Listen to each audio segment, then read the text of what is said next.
네, 제가 강의 초반에 정확히 기억은 안 나는데 한일의정서라고 얘기하면서 한일신협약이라고 썼는지 아니면 말도 한일신협약이라고 했는지 제 기억은 안 나는데요. 어쨌든 이 처음에 나온 거 한일의정서입니다.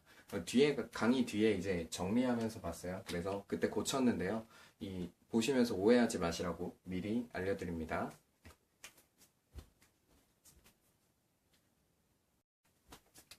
네, 환절기라 그런가 코가 많이 막히네요. 네, 그래서 말하기도 좀 불편한데, 들을 때도 좀 불편해도 감안하고 들어주시면 좋겠습니다. 이번 시간 같은 경우는요, 뭘 배울 거냐면, 이제 일제의 국권 침탈 과정에 대해서 배우도록 할 겁니다. 근데요, 요때 무슨 동맹, 무슨 협약, 무슨 조약 이런 거 엄청 많이 나올 거예요. 근데 그런 거는 다 흐름 안에서 기억을 해 놓으시고요. 우리가 여기서 진짜 중요하게 이해해야 할 부분들은 뭐냐면요. 음, 한일 신협약, 그리고 1차 한일협약, 그리고 을사늑약, 정미칠조약, 그리고 한일합방조약 이런 조약들이 나오잖아요. 이 조약의 성격에 대해서 알아놓으셔야 돼요. 이 조약의 성격에 대해서 알아놓으셔야 하고 세부적인 내용은 좀 뭉뚱그려서 봐도 돼요. 그 대신에 핵심이 되는 부분이 있습니다. 그 핵심이 되는 부분을 좀 기억해 놓으시면 좋겠습니다. 그러면 일단 시작해 볼게요. 그럼 또 흐름을 잡아볼까요? 지금 조선의 영향력을 놓고 싸우고 있는 세력이 크게 두 세력이 있습니다. 하나는 일본이고 하나는 러시아가 되겠죠.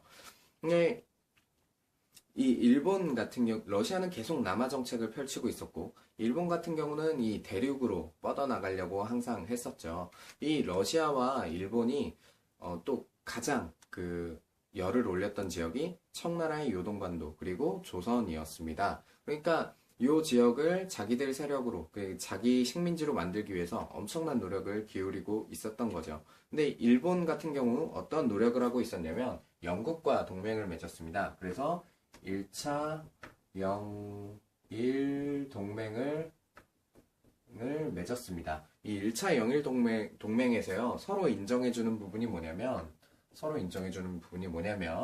영국 같은 경우, 청나라에 대한 우선권을 보장을 받았습니다. 그리고요, 일본은요, 이제 우리나라, 조선에 대한 우선권을 인정을 받았습니다. 좀 웃기는 일이에요. 이 청나라랑 조선은 직접 뭐 이렇게 이 동맹에 참가한 것도 아닌데 서로 간에 우선권을 인정을 받았잖아요. 이게 이제 이 시대에 뭐 제국주의의 그 안타까운 모습, 나쁜 모습이라고 봐야겠죠. 이 열강들이 약한 나라를 침탈하는 것이 당연했던 시기. 그러니까 안타깝고 분하죠. 그래도 우리나라가 준비할 수도 있었지만 외세의 이런 방해로 인해서 준비하지 못한 부분이 그래서 좀 아쉽죠. 네, 그래 지금 뭐 이어서 계속 얘기를 하자면 그래서 일본 같은 경우는 동아시아에서의 종주권을 인정을 받고 싶은 겁니다. 그래서 영국을 끌어들인 거예요. 영국도 뭐 마찬가지로 일본이 자기 편이 된다면 좋은 거니까요. 이때 일본의 라이벌이었던 러시아는 이제 프랑스를 끌어들여서 러프 동맹을 맺기도 했는데요. 이 러프 동맹을 맺은 이후에 이 일본과 러시아가 직접 만나가지고 협상을 시도하기도 합니다. 근데 이 협상이 결렬이 되고요. 결국 군사적으로 맞붙게 됩니다. 그것이 바로 러일 전쟁이지요. 러일 전쟁은 1904년입니다. 결과는 다들 알고 있죠. 이제 일본이 승리한 전쟁입니다. 이 러일 전쟁이 일어나고 나서 얼마 안 돼서요. 일본이 어쩌면 이 청일전쟁 때와 비슷한 전략이라고 할까요? 그런 전략을 구사를 합니다. 청일전쟁이 일어나기 전에 인천으로 먼저 상륙해서 수도를 점령을 해버렸잖아요. 이때 마찬가지로 일본이요 조선에 상륙을 해가지고 조선을 막 점령을 하기 시작합니다. 그래서 조선의 이 요점들을 이렇게 장악을 한 다음에 조선이랑 협약을 하나를 맺게 됩니다. 그게 바로 처음으로 등장하는 한일 신협약입니다. 이 한일 신협약은 같은 연도인 1904년입니다. 4년. 이 한일 신협약의 내용은요, 일단 첫 번째 같은 경우 조선은 일본의 충고를 받아들인다라는 게 첫 번째고요. 두 번째 같은 경우는 일본은 조선의 독립과 영토를 보존한다라는 게 두 번째였습니다. 첫 번째 같은 경우는 이제 내정 간섭하겠다는 거고, 두 번째 같은 경우는 지겹게 나오죠. 강화도 조약 이후로 조선을 자꾸 자주국으로 만들어 버리는 거예요. 청나라를 간섭 못하게 했다면 이번에는 러시아를 간섭 못하게 하는 조항을 넣은 겁니다. 그리고 중요한 부분이 이제 세 번째부터가 중요한데요. 이 세 번째 같은 경우는 어떤 것이었냐면 군용지를 임의로 사용할 수 있게 해줍니다. 그러니까 조선의 뭐 독립과 영토를 보존해주기 위해서 군사적으로 필요한 지점이 있다면 그 지점에 임의로 조선에 통보하지 않고 군대를 파견하고 그리고 그 지역을 마음대로 사용하겠다라는 조항인 거죠. 그리고 뭐 네 번째 같은 경우는요. 그 네 번째 같은 경우는 제3국과 위배되는 조약을 맺지 않는다라는 부분입니다. 이 제3국가 한일신협약의 내용에 위배되지 않는 거를 맺지 않는다는 거예요. 그러면은 어느 나라겠어요? 제3국. 당연히 러시아를 지정하고 끼워 넣은 조항이겠죠. 그래서 뭐 한일신협약의 내용은 이 정도가 되겠습니다. 그리고 한일신협약을 맺은 이후에 러일 전쟁에서 일본이 또 승기를 잡았습니다. 그러니까 청일전쟁 때도 일본이 당장 이렇게 승기를 잡은 건 아니지만 차근차근 이렇게 승기를 잡아가는 과정에서 군국기무처 폐지하고 내각 세우고 뭐 자기들 방향으로 개혁 나가잖아요. 이것도 비슷해요. 한일 신협약 맺고 나서 러일 전쟁에서 승기를 잡고 나니까 본격적으로 조선에 간섭하겠다라는 의지를 드러내는 겁니다. 그래서 이 한일 신협약 이후에 새로운 조약을 하나 더 맺는데 그것이 바로 1차 한일 협약이 되겠습니다. 이것도 같은 연도예요. 1904년입니다. 04년. 이 1차 한일협약 같은 경우는요, 한 가지를 중요하게 본다면 무엇이 있냐면 고문을 파견한다라는 거예요. 청나라에서도 뭐 위안스카이라든지 마젠창이라든지 뭐 멜렌도르프라든지 이런 고문들을 파견해서 내정 간섭을 했잖아요. 일본도 이번에는 고문을 파견해서 내정 간섭을 하기로 합니다. 근데 이번에 일본인 1명 그리고 외국인 1명 이렇게 해서 2명을 파견을 하게 되는데요. 어떤 사람이었냐면 일단 재정 고문으로 메가타 이 사람은 일본인이고요. 그리고 외교 고문으로 스티븐스 이 사람은 미국 사람이고요. 이렇게 요 2명을 고문으로 파견해서 내정 간섭을 본격적으로 실시하게 됩니다. 그리고요, 또 밑에는 그리고 또 요거에 추가해서 어떤 것이 있냐면 타국과 협정을 일본 이외에 타국과 협정을 맺으면 이거는 일본과 상의한다.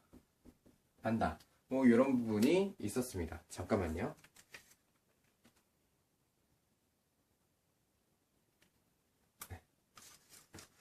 네, 이런 부분이 있었습니다. 그러니까 이제 외교적인 부분에서도 간섭을 하겠다라는 의지를 드러낸 겁니다. 근데요, 외교권을 아예 뺏게 되는 건 이제 을사늑약 가서 그렇게 이루어지게 됩니다. 그리고요, 요 1차 한일협약 이후에 이번에는 일본이요, 어디랑 협약을 맺냐면 미국이랑 협약을 맺습니다. 근데요, 이거는 공개적으로 맺지 않고요, 비공개적으로 비밀 협약을 맺어요. 그래서 그때 두 대표 이름을 따가지고 가스라, 이건 좀 중요하니까 파란색으로 쓸게요. 가스라, 테프트, 요 두 사람이 만나서 밀약을 맺습니다. 요 부분의 내용은 어떻게 되냐면요. 필리핀 있잖아요. 필리핀. 그래서 미국은 필리핀의 우선권을 갖고요.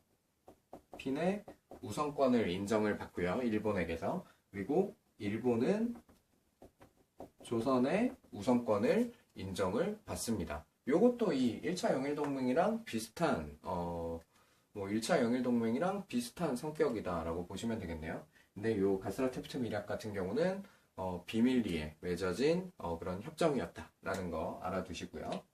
그리고 이 가스라테프트 밀약 이후에 또 영국과 다시 한번 동맹을 맺는데요. 그래서 2차 영일 동맹을 맺습니다. 이 2차 영일동맹의 그 내용은 또 무엇이었냐면 이 영국은 인도 그리고 일본은 또 조선입니다.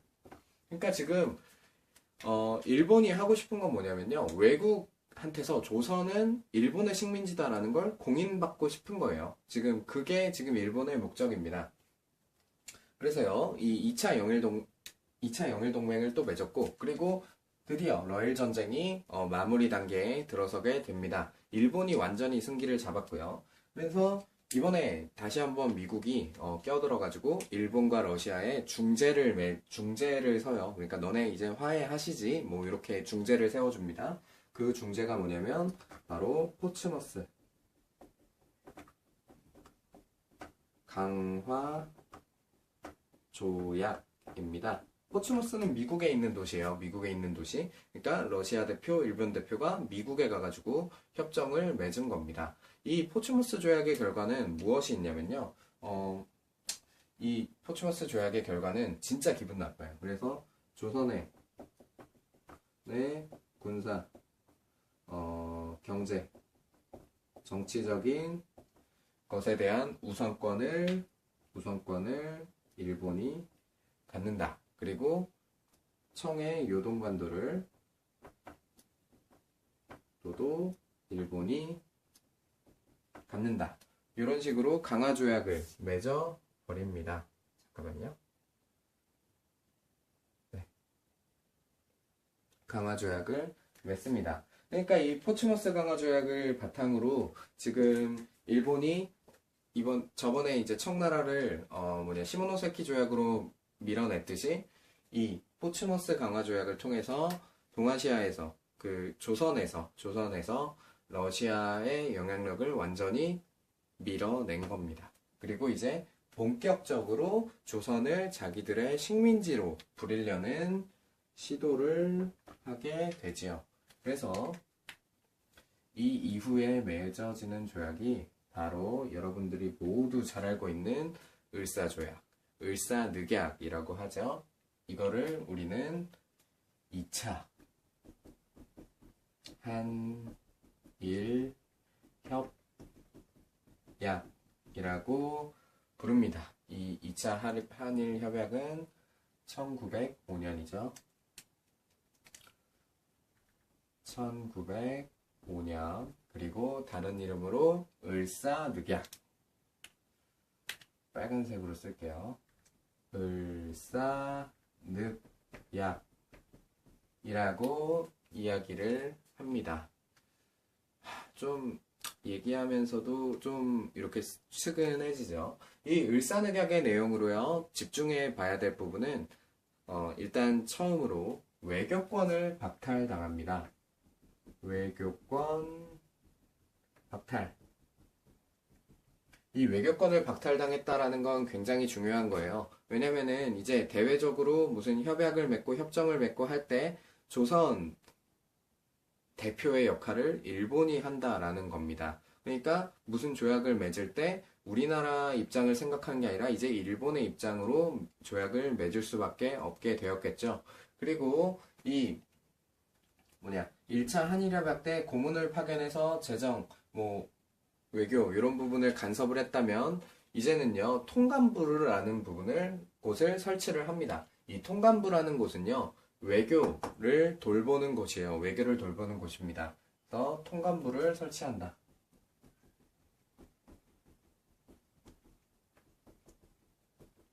통간부를 설치합니다. 이 통간부는요, 나중에 가면 내정간섭에까지 깊숙하게 관여가 되는 부서가 됩니다. 근데 뭐 실질적으로는 이때도 내정간섭을 좀 이렇게 하게 됐겠죠, 전반적으로. 근데 나중에 이제 정미칠조약 가서는 완전히 내정에 간섭하게 되는 기관입니다. 그래서 초대 통감으로 그 유명한 이토 히로부미가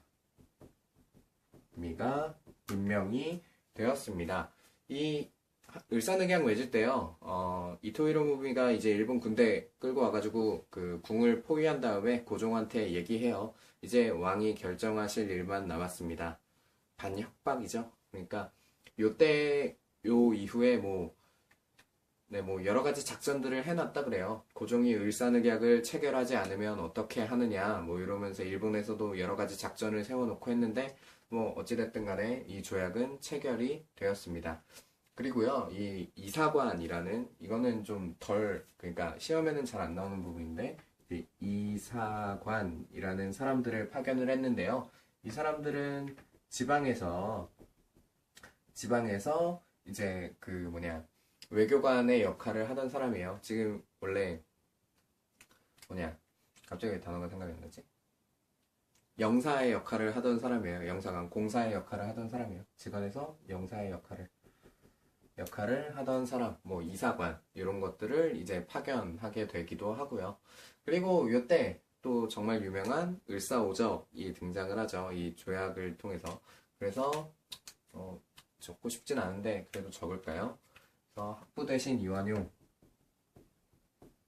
부 대신 이완용, 학부 대신 이완용, 그리고 군부 대신 이근택, 군부 대신 이근택, 그리고 내부 대신 이지용, 그다음에 외부 대신 박재준. 왜 갑자기 기억이 안 나지? 그리고 농산공부 대신 권중현. 농산공부 대신 권중현. 뭐 이런 사람들이 있었습니다. 이 사람들이 이제 을사오적이죠.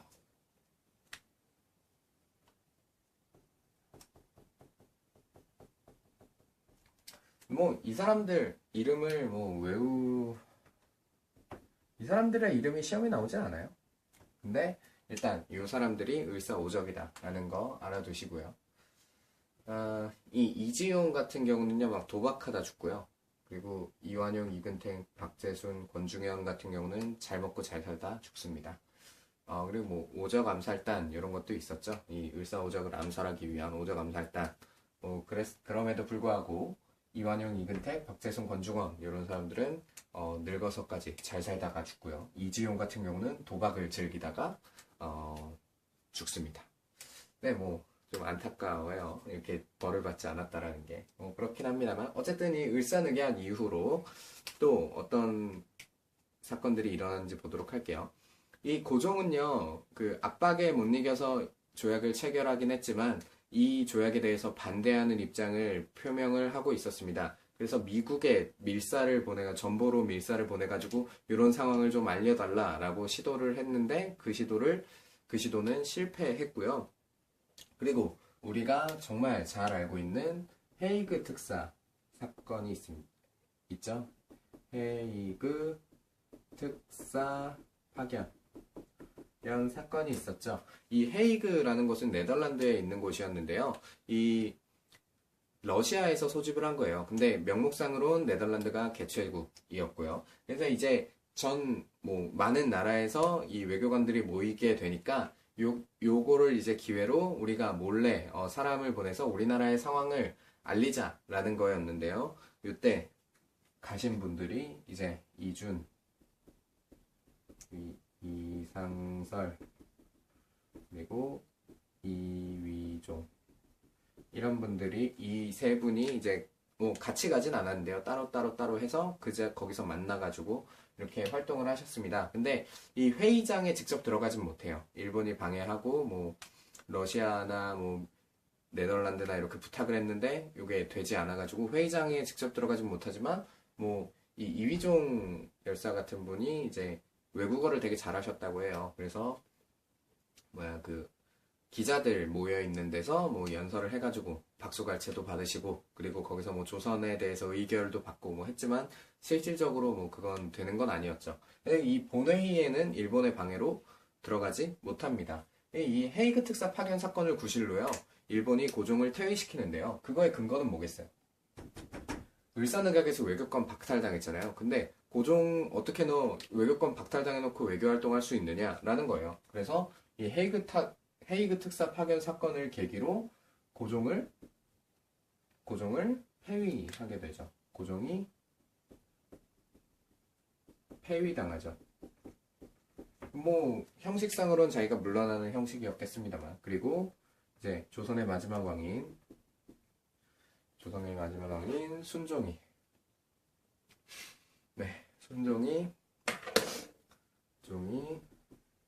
즉위하게 됩니다. 연호는 융휘예요. 융휘. 근데 뭐 연호까지 뭐 아실 필요는 없을 것 같고요. 그래서 요 이후에 또 일본과 우리나라가 맺은 조약이 바로 한일 신협약입니다. 요거는요 이제 1907년이고요. 그리고 다른 말로는 정미 7조약, 이라고 합니다. 이 한일 신협약의 내용은요 무엇이냐면 이제 이 한일 신협약 이 7개 조항을 보면요 위에 6개에는 통감부가 계속 나와요. 통감의 허가를 받는다, 통감에게 보고한다, 통감의 참고를 받는다, 일본인 관료는 통감을 통해서 임명한다, 뭐 이렇게 해서 통감부가요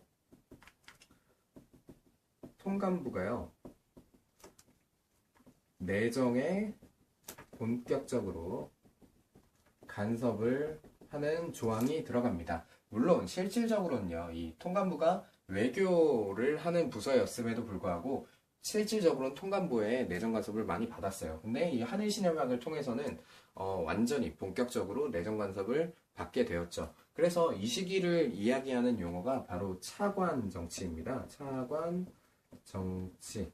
이 차관은요 일본에서 파견한 관료입니다. 그래가지고 일본인 관료들이 이제 내정을 간섭하게 된다. 이 차관 정치라는 얘기가 나오면 이거는 정미칠조약을 얘기하는 거구나 하고 아시면 될 것 같습니다. 그리고 이 한일신협약 때요 비밀 조항을 맺어요. 그 비밀 조항을 누구랑 맺었냐면 학부 대신 이완용이랑 비밀 조약을 맺었는데요. 그때 내용이 뭐 이제 감옥의 관리권을 일본에 넘긴다. 그리고 군대를 해산한다. 뭐 이런 내용들이 또 이완용이랑 비밀리에 맺은 내용이 있었어요. 그래서 이 한일 신협약 이후에 일단 군대를 해산합니다. 군대를 해산을 했고요. 이 군대 해산을 군대 해산하니까 또 고종 폐위, 군대 해산 이런 것들로 인해서 또 이제 의병 활동이 일어나기도 하고요. 그리고 이제 아까 말했듯이 감옥 관리권 이거 무슨 얘기겠어요? 네, 경찰권 박탈이겠죠. 경찰권 박탈 당했고요. 그리고 이제 이어서 이제 한일 병합 조약으로요. 이제 우리나라는 완전히 국권을 이제 뺏김 뭐라고 써야지? 국권을 잃게 되었습니다. 한일병합 조약은 1910년 8월입니다. 그러니까 되게 안타까운 일이에요. 안타까운 일이지만 그리고 외부의 압력으로 인해서 우리나라가 충분히 개화할 수 있는 기회를 얻지 못했던 것도 사실이지만 그래도 좀 아쉬운 부분이에요. 아쉬운 부분이라고 생각을 합니다. 자, 이 부분에서 알아둬야 될 부분은 뭐 이런 의사오적을 외워놓으시는 것은 뭐 상식선에서 좋은 일이겠지만 일단 알아놔야 될 건 한일신협약, 그리고 1차 한일협약, 2차 한일협약, 그 다음에 이거 왜 한일신협약이라고 썼지? 이거 한일의정서예요. 한일의정서. 네, 정신이 났나? 네, 한일의정서입니다. 한일의정서, 그리고 1차 한일협약, 그리고 한일협약, 2차 한일협약, 을사늑약, 한일신협약의 성격을 좀 기억해 두시면 좋을 것 같습니다. 첫 번째 같은 경우는 이 한일의정서 같은 경우는 군용지 의미 사용, 그리고 1차 한일협약 같은 경우는 메가타 스티븐스의 고문을 파견했다. 그리고 이제 2차 한일협약 때는 외교권을 박탈당했고 통감부를 설치했는데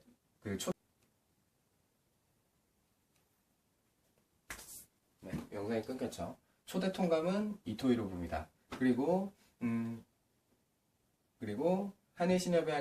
한일신협약을 잘 드러내는 단어는 차관정치. 일본인 차관들이 내정에 본격적으로 간섭하게 되었다. 그리고 군대 해산당했고 경찰권 박탈당했고 그리고 마침내 한일병합조약을 맺음으로써 우리나라의 국권은 완전히 일본에 넘어가게 되었다. 라는 부분을 좀 알아주시면 되겠습니다. 좀 안타까운 내용이죠. 안타까운 내용이지만 뭐 어떡하겠어요. 있었던 일인 것을. 그리고 시험에는 요 조약들의 성격에 대해서 물어볼 거예요. 그러니까 사실 요거는 4가지 조항, 그리고 요거는 3가지 조항, 그리고 정미칠 조약은 7가지 조약인데 요 사실상 6가지예요. 왜냐면은 마지막 조항은 이제 한일협약의 첫 번째 조약을 한일의정서의 첫 번째 조약을 폐기한다라는 거거든요. 근데 이 한일의정서의 첫 번째 조약은 뭐냐면 조선은 일본의 충고를 받아들인다거든요. 근데 한일신협약을 맺으면서 이제 통감부 내정 간섭을 본격적으로 하게 되었으니까 여기 충고를 받는다라는 조항이 필요 없는 거잖아요. 그래서 폐기한 거고요.